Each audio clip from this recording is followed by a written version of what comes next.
this video you will learn how to use the multi-die scan fixture, based on the example of scanning multiple stumps. Before scanning, please create a new order in the Dental Manager in the usual way. While creating the order, choose the teeth you are going to work on, the type of restoration,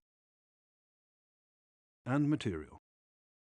Then select the type of model you are going to work with. When ready, click the Scan button to continue.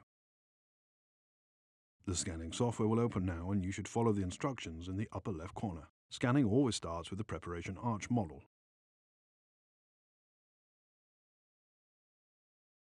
Having both models scanned, you'll have to scan the bite. The next step of the scanning process is to scan the dies. To avoid scanning dies one after another, and to save time if you scan more dies, you can use the multi-die scan fixture. This allows you to scan up to 7 dies at the same time.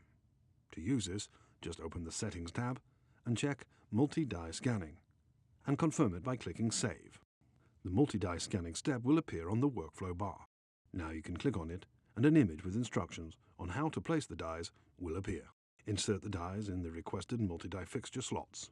The dies should always be placed with labial or buccal surfaces facing the inside of the scanner. When ready, place the fixture in the scanner and click Next if Auto Start is not enabled. When scanning is finished, the outcome of multi-die scanning can be seen on the screen. Go to the Save step where all the scans are aligned. If for some reason there is a need for realignment of any of the dies, just go to that die step in the workflow bar. Then click on Align and the Align Manually tab and perform 1 or 3-point alignment.